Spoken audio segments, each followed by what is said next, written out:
Se han encontrado recetas médicas que señalan que el copiloto se encontraba en tratamiento de una enfermedad el mismo día de los hechos. Los documentos estaban rotos y se habían ocultado a la empresa. Buenas noches, comenzamos el informativo de este viernes desgranando las 5 W de la que sin duda es la noticia de la semana, la tragedia del Airbus A320. Empezamos con el qué. La Fiscalía de Düsseldorf ha informado hoy que Andreas Lubitz, el copiloto que estrelló de manera premeditada el avión de Germanwings contra una montaña de los Alpes, estaba de baja y lo había ocultado. En concreto, la policía ha encontrado en su casa un certificado médico de baja laboral por enfermedad. Lubitz lo había roto y ocultado a la empresa, así como otros documentos que demuestran que estaba en tratamiento psiquiátrico. Los investigadores no han aportado la fecha desde la que el copiloto estaba de baja. Lo único que ha hecho ha sido confirmar que durante el vuelo sí lo estaba. Es decir, jamás debería haberse puesto a los mandos de ese avión. Y llegamos al don de los documentos que Lubitz había escondido a sus familiares y compañeros y a su propia empresa. Estaban destripados en el apartamento que tenía en Montabaur, en Düsseldorf. Estaban hechos añicos en una papelera de su casa. El quién es claro, si ayer la Fiscalía de Marsella sorprendió al mundo con los detalles de lo que pasó dentro del avión, hoy la de Düsseldorf no se ha quedado atrás. A las 12:30 hacía público en un comunicado lo que hemos conocido. Pese a que la prensa habla de tratamiento psíquico, la Fiscalía germana no especifica qué tipo de enfermedad tenía el copiloto. Y por último, el cómo. Son dos las cuestiones que subyacen tras los hechos conocidos hoy. En primer lugar, ¿hay un control suficiente en las pruebas médicas y psicológicas a las que se somete a los pilotos? Las alarmas han saltado ya que Lubitz en el año 2009 estuvo bajo tratamiento psiquiátrico durante meses mientras se formaba en Phoenix, en Arizona. En aquella época ya le declararon como no apto para volar temporalmente. Pese a que Lufthansa dice que estaba apto para volar, la Federación Alemana de Aviación le había catalogado con las siglas SIC. Esto significa que necesitaba revisiones periódicas de seguimiento. Nos queda la última W, editorial, con Eduardo García Serrano.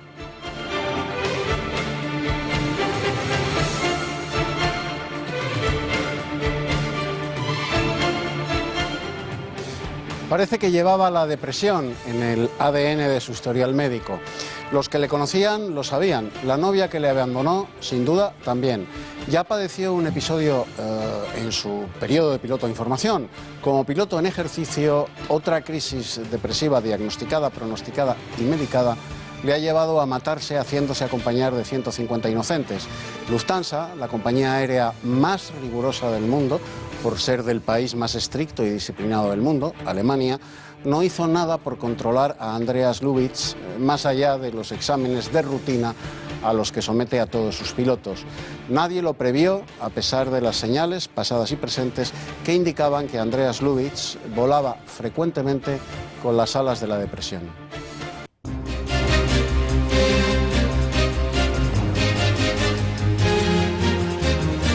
El PSOE descarta que las elecciones municipales del 24 de mayo se respete que gobierne la lista más votada. Era una de las exigencias que había establecido el Partido Popular de Andalucía para facilitar la investidura de Susana Díaz al frente de la Junta. Según los socialistas, no se puede encerrar a pactar con nadie. Díaz acusa a los populares de querer blindarse en los ayuntamientos. La Junta de Andalucía no puede ser moneda de cambio de nada ni de nadie. Porque hablar de la Junta de Andalucía es de Andalucía. Y a mí esto de para ti la Junta, para mí el Ayuntamiento, es que con eso conmigo que nadie cuente. Si yo no voy a hacer ningún tipo de cambalache ni de trueque con el gobierno de todos los andaluces. Siguen las visiones contrarias sobre Ciudadanos en el Partido Popular. Si la candidata a la alcaldía de Madrid, Esperanza Aguirre, ha vuelto a insistir que les gustaría tenerlos en el partido, hoy Pablo Casado ha vaticinado que a Ciudadanos le ocurrirá lo mismo que a UPyD, es decir, una desintegración por culpa del hiperliderazgo, ha dicho, de Albert Rivera. Lo que simplemente digo es que el hiperliderazgo, que en este caso Albert Rivera, evidentemente es una persona con una dote de comunicación que le está dando muy buenos réditos, es muy buena persona, pero el hiperliderazgo puede tener las consecuencias perversas que ha tenido en UPyD. El Gobierno anuncia que España ha cumplido con el objetivo de déficit en 2014 del conjunto de las administraciones públicas al registrar un saldo negativo del 5,7% del PIB. El Ejecutivo afirma que este déficit podría haber sido menor si no se hubiera producido una circunstancia excepcional y coyuntural como ha sido la devolución del céntimo sanitario. El objetivo planteado a Bruselas era de 2 décimas menos, 5,5%. En relación con el cierre del déficit del año 2014, como anticipaba la vicepresidenta, la cifra es la cifra es la del 5,7%. Es viernes y por lo tanto abordaremos dos de las secciones más esperadas, un paseo por los medios de la izquierda y la sección de tendencias. Entre los estrenos de cine destaca Cenicienta, la nueva película de princesas, y también una de Will Smith llamada Focus. Y en los deportes, Juanma Pérez Noya, muy buenas noches. ¿Qué tal? Buenas noches. Bueno, partido fundamental de la selección española de cara a la Eurocopa. Eso es, en apenas 45 minutos la selección española jugará en el Ramón Sánchez Pizjuán en Sevilla un trascendental partido de clasificación para la Eurocopa de 2016 ante Ucrania, el rival que va primero de grupo. Y ahí vemos a Morata, que jugará en punta como titular, siendo el 7 de España. La otra novedad en el 11 del Bosque es la presencia a la vez de Isco e Iniesta. Por tanto, repetimos, Casillas, Juanfran, Piqué, Ramos, Alba, Busquets, Coque, Isco, Iniesta y Silva y Morata serán el 11 titular en Sevilla. Y en el tiempo de deportes os ampliaremos la última hora sobre este partido y la polémica en torno a las polémicas palabras precisamente de Josep María Bartomeu sobre Tito Vilanova.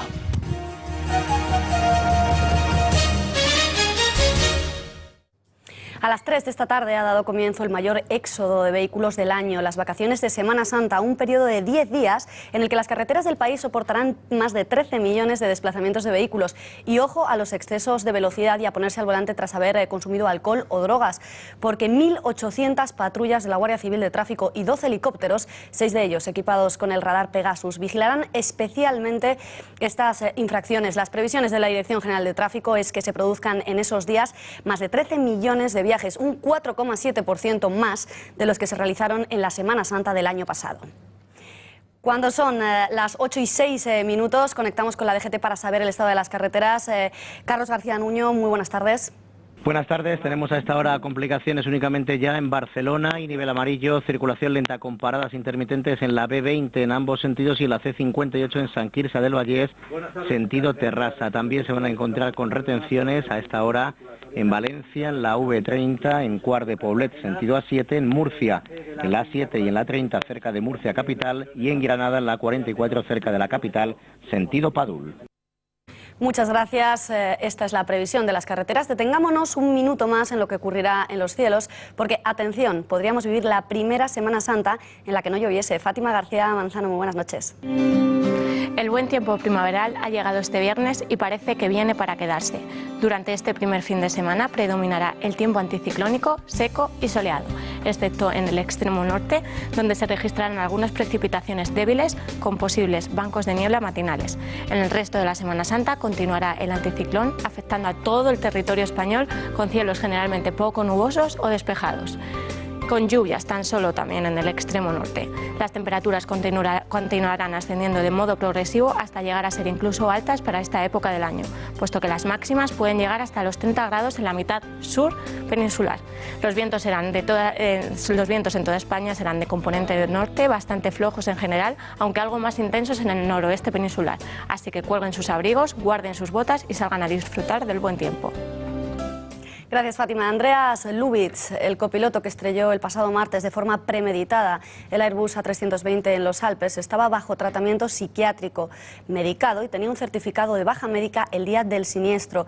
Unos documentos que había roto y ocultado a la empresa, pero que han aparecido en el transcurso de la investigación mientras los agentes registraban el domicilio familiar y la casa del copiloto. El hecho de que entre los documentos encontrados en el registro de su domicilio hubiera bajas médicas rotas, actuales e incluso vigentes para el día de los hechos, indica que el afectado ocultó a su empleador y a su entorno profesional su enfermedad, según señala la Fiscalía. Pero no era el primer episodio depresivo que vivía el piloto. Un informe de la Escuela de Aviación de Phoenix, donde se encuentra la sede de Lufthansa y en la que se formó el piloto, declaró a Lubitz no apto para volar y recomendó un seguimiento médico especial. Además, en 2008 tuvo que abandonar un curso de formación por ataques de pánico y en 2009 pasó por un episodio depresivo profundo y una crisis de estrés. Las primeras hipótesis de la prensa alemana apuntan a la ruptura del piloto con su novia tras 7 años de relación como factor desencadenante de la depresión. Sin embargo, este extremo aún no ha sido aclarado por la Fiscalía. Sí se sabe que el comandante que abandonó la cabina para ir al baño, Patrick Serderheimer, trató por todos los medios de evitar la tragedia, llegando incluso a utilizar un hacha para derribar la puerta de la cabina. Las condiciones de extrema seguridad de las que gozan esta clase de puertas blindadas para evitar el acceso de terroristas hicieron imposible su hazaña. ¿Cómo es posible que la empresa desconociera que uno de sus pilotos en activo estaba bajo tratamiento psiquiátrico? El médico aeronáutico Ramón Domínguez Mompel asegura que los controles a los pilotos de líneas comerciales son muy exhaustivos. Las revisiones son exhaustivas y dentro de esa exhaustividad está la entrevista médico-clínica, en la que si detectamos cualquier cosa, pero ya no hay un test, sino si detectamos cualquier cosa, tenemos la potestad y la autorización de pedir el informe que creamos oportuno para ver cuánto de realidad está lo que nosotros percibimos con respecto al piloto que tenemos delante.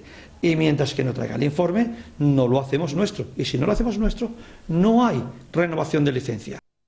Para conocer más detalles de cómo funcionan las pruebas físicas y psíquicas en España, vamos a preguntar a la editora jefe de Gaceta.es, Rosa Cuervas Mons, cómo funcionan concretamente en nuestras fronteras esta clase de pruebas. Muy buenas noches, Rosa.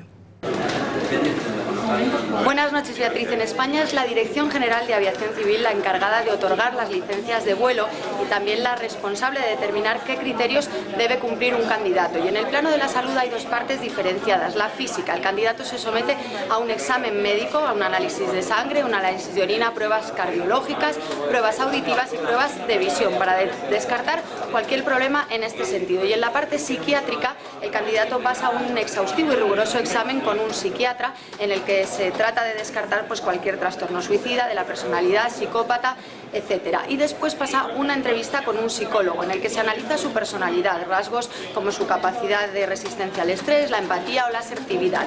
Estas pruebas deben repetirse anualmente, las pruebas físicas, pero no hay una normativa que obliga a repetir anualmente las pruebas psíquicas y aquí es donde podría venir el problema.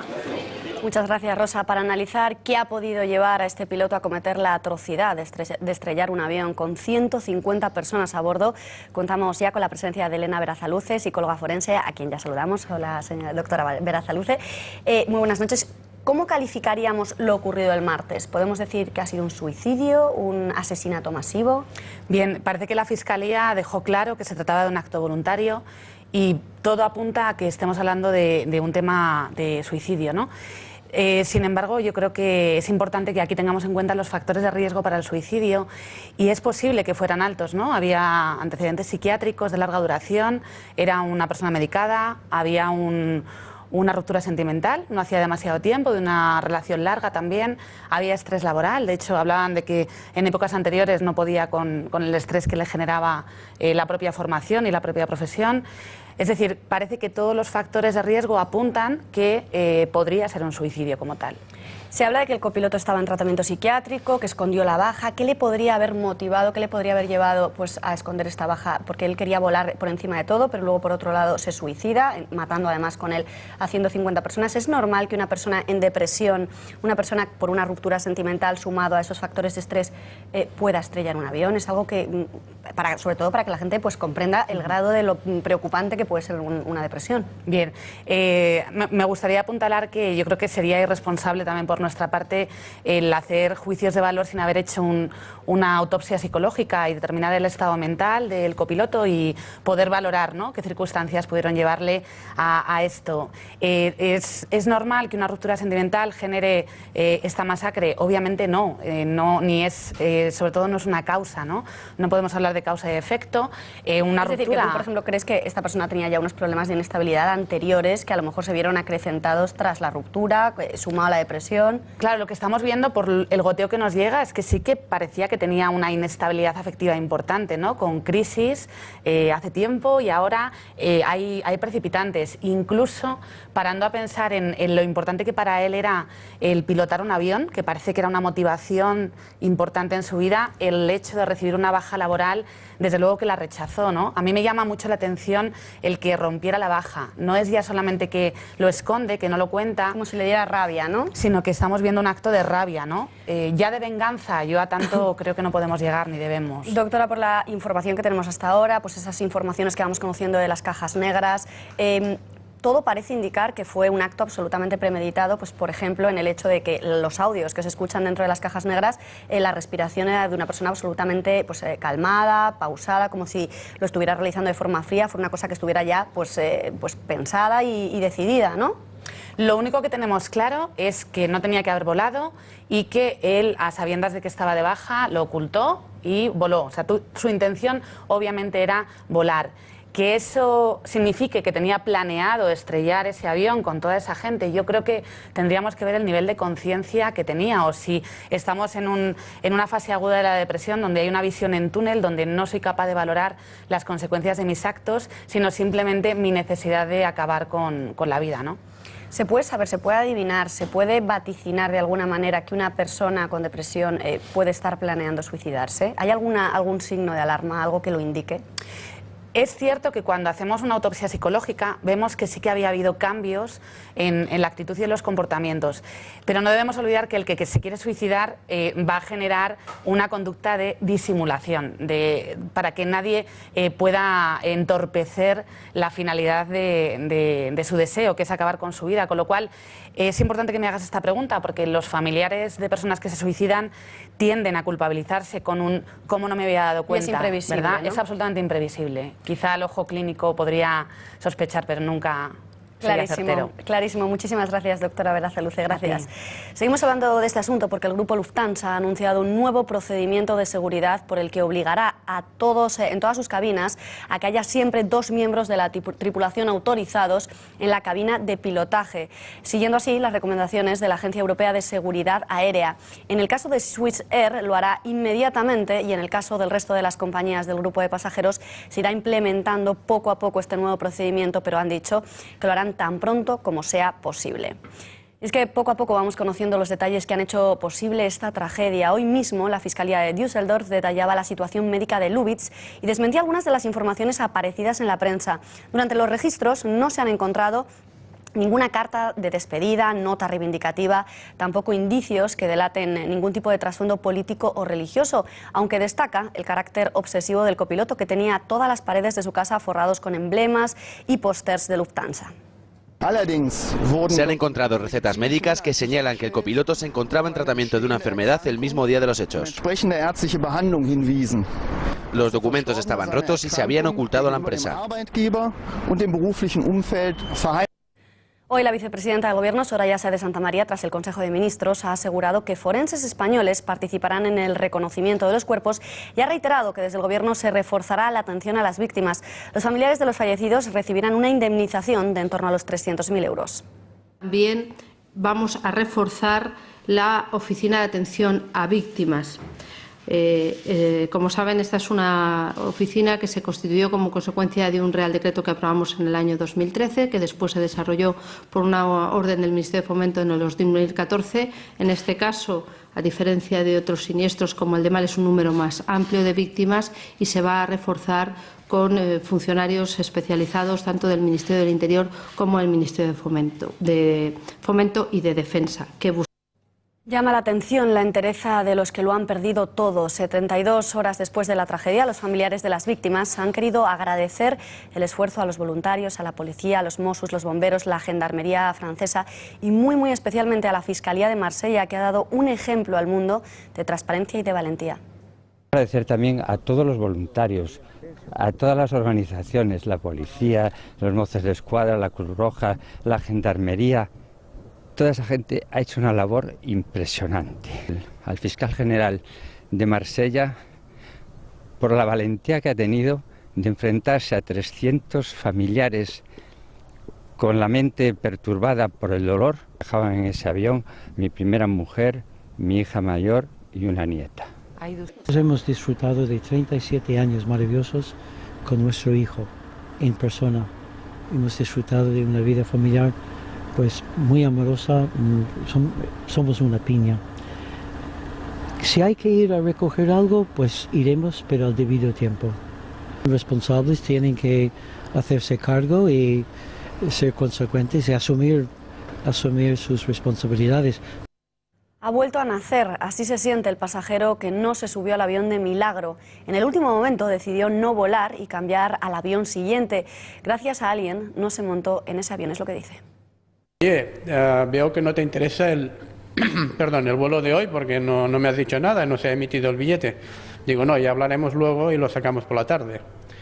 Pero sobre las 12 me envía un WhatsApp diciendo, oye, el vuelo que se ha caído es el tuyo, ya lo sabes, ¿no?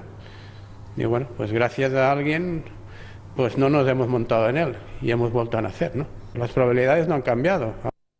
Y como en todas las tragedias, siempre hay quien aprovecha para instrumentalizar el dolor con intereses partidistas. Es lo que ha ocurrido estos últimos días con tuits en los que, por ejemplo, el hermano de Garzón acusaba al capitalismo de anteponer el beneficio económico a la seguridad de los pacientes, de las víctimas.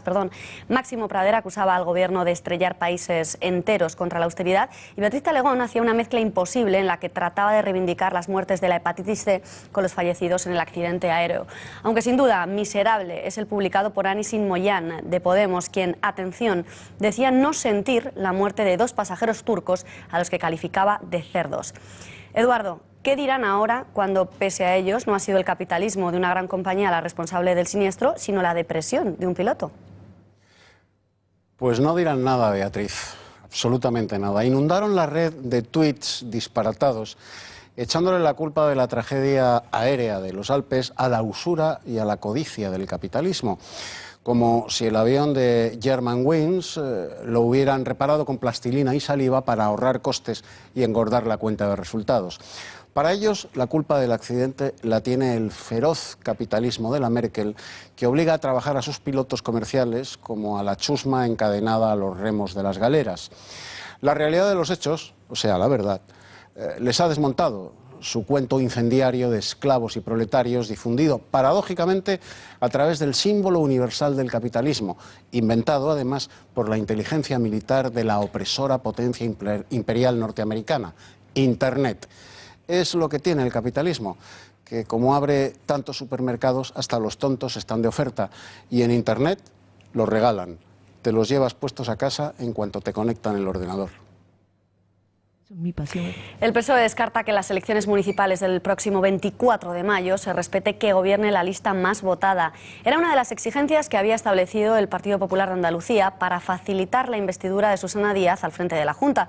Según los socialistas, no se pueden cerrar a pactar con nadie.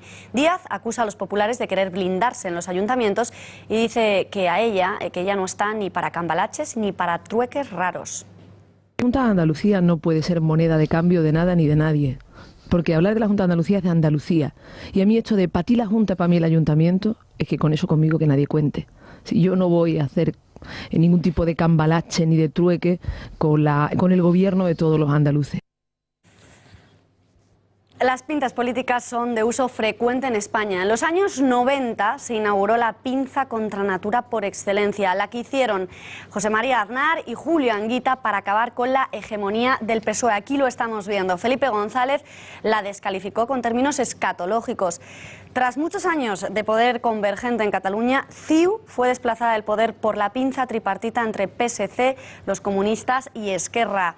Más recientemente, otra pinza contra natura de Izquierda Unida con el Partido Popular le dio el gobierno extremeño a Monago en contra de la alianza natural que hubiera sido la socialcomunista.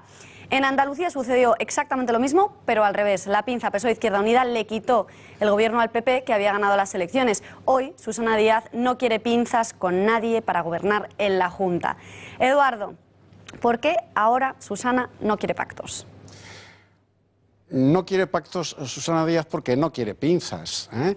Y mira que le hacen falta, no solo para gobernar, sino para tender al sol las toneladas de ropa sucia que ha amontonado el PSOE en las últimas 3 décadas al frente de la Junta de Andalucía. No quiere ni pinzas ni apoyar las listas más votadas en las municipales.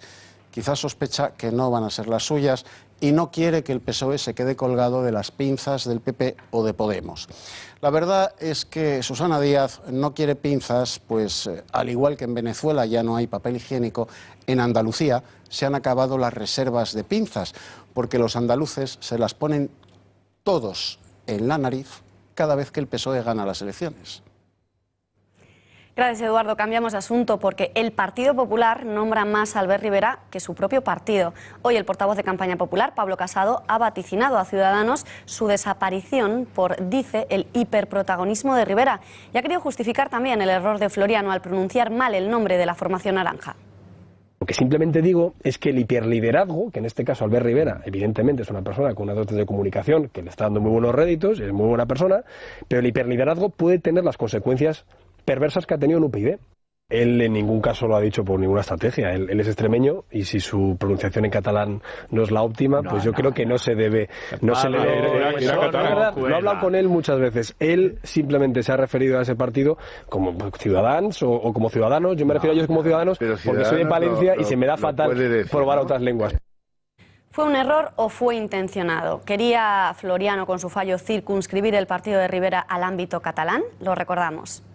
De Ciudadanos lo que dice las encuestas es que está en torno al 3,5, 4,5%. Mientras, Esperanza Aguirre se desmarca de Rajoy y vuelve a expresar su entusiasmo por el partido de Albert Rivera. A mí me gustaría muchísimo que Ciudadanos estuviera en el PP. El PP que yo he conocido durante los años primeros 90 y hasta hace poquísimo, pues estábamos todos los que nos sentíamos, digamos, a la derecha de la izquierda.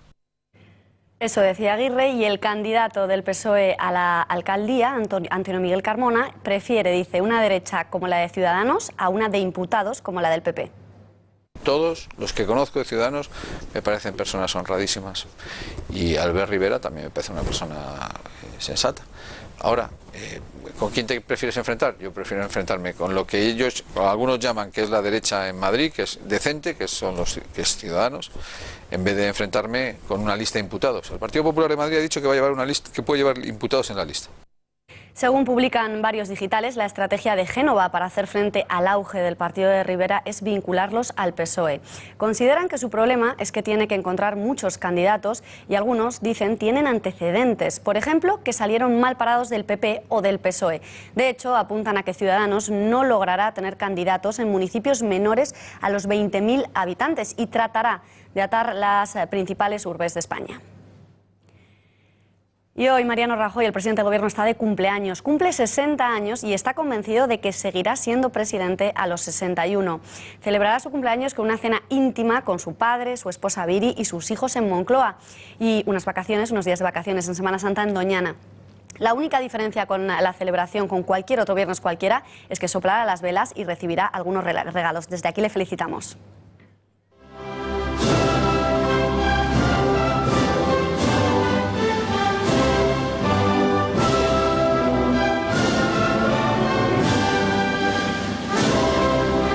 Por las palabras del alcalde de Barcelona, Xavier Trias, quien ha quitado importancia a las pitadas al himno en los encuentros deportivos al considerar que se trata de un hecho que carece de importancia y que son tonterías políticas. Què passaria si es xiula l'himne d'Espanya quan entri el rei d'Espanya, Felip VI? Pues no passarà res, com no ha passat mai res. Tiempo de análisis. Eduardo, ¿existe el derecho a insultar símbolos nacionales? ¿Debería existir ese derecho? No, no debería existir, pero es un debate estéril. No existe el derecho a insultar a los símbolos nacionales.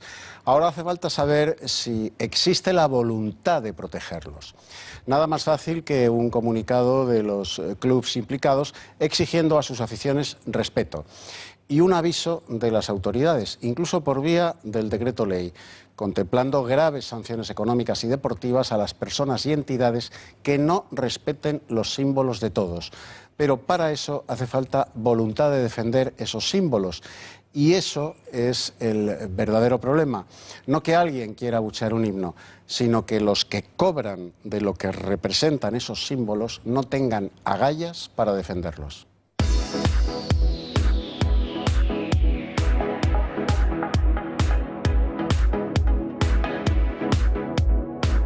Es viernes, momento de hablar de las tendencias. No voy a decir que es la sección más esperada, que luego se ponen celosos los demás, pero una de las más esperadas. María Espero Durán, que sí. Desde luego.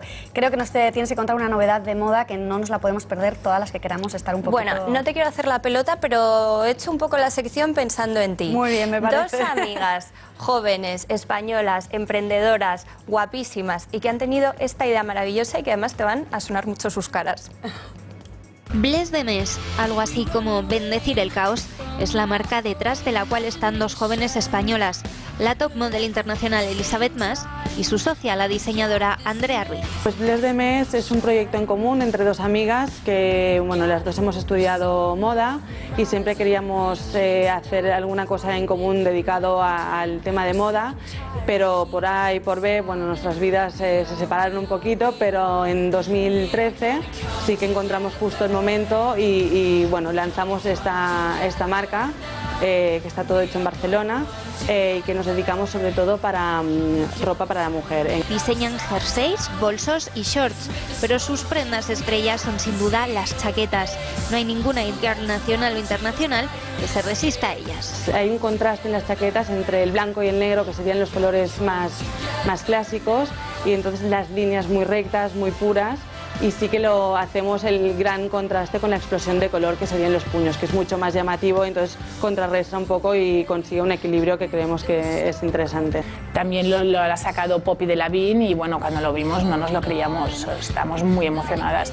También nos hace mucha ilusión ver a gente en la calle de ¡oh, mira, está llevando nuestra chaqueta! O sea, nos ha pasado muchas veces y tanto Alessandra como la chica que nadie sabe quién es en la calle, ambos nos hace mucha ilusión. Tenemos una ventana online que vendemos a todo el mundo y tienes acceso 24 horas y llegamos a todas partes del mundo, y la historia es poco a poco ir creciendo a nivel de puntos de venta. Tenemos ya algunos, vendemos en tiendas multimarca en Nueva York, en Arabia Saudí, en Bélgica, Grecia, Tel Aviv.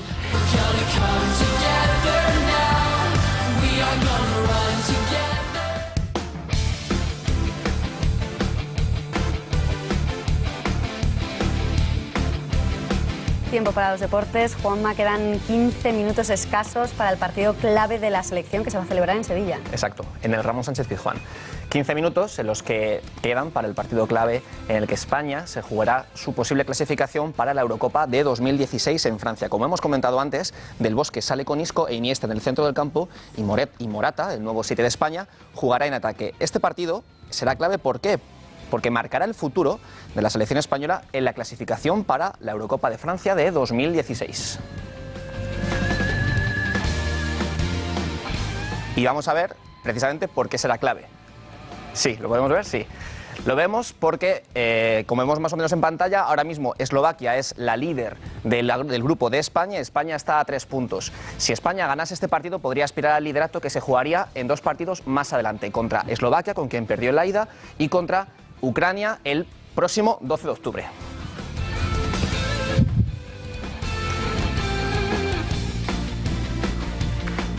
Bueno, punto pelota, nos seguís contando muchísima información, hay novedades sobre Bartomeu. Exactamente. Rapidísimamente, que no tenemos tiempo. Sí, no, en punto pelota, a continuación, a partir de las 9 de la noche, veremos las novedades sobre la polémica suscitada por las polémicas palabras de José María Bartomeu sobre Tito Vilanova. Eso será a las 9, pero a las 10 de la noche no se pierdan su cita, como todos los días, de lunes a viernes, con El Gato al Agua. Nosotros nos despedimos hasta el lunes 6 de abril.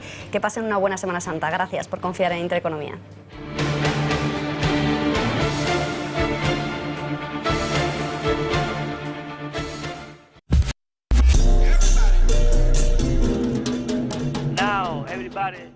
Proteger es cuidar siempre de los tuyos, es pensar primero en ellos y después también. Es la suma de todo aquello que hacemos para sentirnos seguros las 24 horas del día. Porque lo más valioso para ti es la familia. Con tus seguros en La Caixa y la alarma de Securitas Direct estarás totalmente protegido. La Caixa, tú eres la estrella. Hola, uno de los mejores amigos del hombre es el ordenador. A menudo pasamos más tiempo con él que con cualquier persona, pero a veces preferimos estar con una persona que con un ordenador. Entonces, apagadlo. Pensad que un ordenador gasta 300 vatios por hora. Es decir, si estamos trabajando 8 horas con él y las 16 horas restantes lo mantenemos encendido, gastaremos inútilmente casi 5.000 vatios al día y 144 kilovatios al mes. Por tanto, recordad, si queréis ahorrar el ordenador, debéis apagar. Es un consejo de Gas Natural Fenosa, la energía que piensa.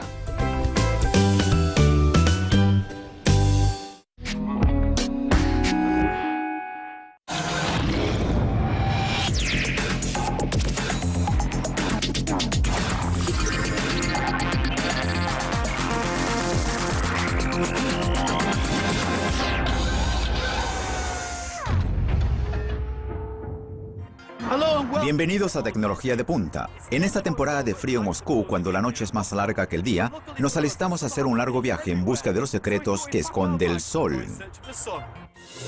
Es invierno en Moscú y aunque no hace mucho frío, decidimos hacer un viaje a Europa para tomar un poco de sol, embebernos de su cultura y ver qué está pasando por ahí en el mundo de la tecnología. Este último año, Francia fue el mayor exportador de electricidad en Europa, pero a pesar de tener tanta energía, el país todavía está buscando nuevas fuentes, aprovechando la que nos brinda el sol. Francia tiene mucha energía y no me refiero solo a los artistas callejeros. Es el segundo país en el mundo por la cantidad de reactores atómicos, pero los temas de sostenibilidad y seguridad son cada vez más y más importantes. Así que la energía nuclear puede estar ahora en su ocaso. Los ministros de todo el mundo se reúnen para discutir las posibilidades de abandonar la fisión nuclear. Al momento hay 185 reactores atómicos en Europa y otros 17 se están construyendo. Francia dispone casi de un tercio de estos. Tienen 58 reactores que producen el 78% de la energía. Todas las plantas han generado más de 1 millón de metros cúbicos de residuos y el 90% de estos se almacenan en 3 instalaciones. Es aquí donde se sugiere la fusión nuclear. Pero, ¿cuál es la diferencia? La fusión nuclear es algo que no existe en la naturaleza. Es un proceso donde los elementos pesados se dividen formando elementos más ligeros y que fue inventado por la humanidad para producir energía nuclear y bombas atómicas. Una reacción típica consiste en un choque entre un neutrón y una molécula de isótopo de uranio, lo que produce una desestabilización. La molécula se divide en elementos más pequeños y neutrones produciendo energía. Por desgracia, también se generan muchos residuos nucleares, difíciles de deshacerse. La fusión nuclear, por otro lado, produce energía atómica nuclear. Eleven su vista al cielo, hacia el sol y las estrellas, para verlo en acción. Durante la fusión, los isótopos de hidrógeno, en este caso el tritio y el deuterio, se combinan para formar un isótopo más pesado, el de helio, un solo neutrón y mucha energía. La fusión casi no genera residuos.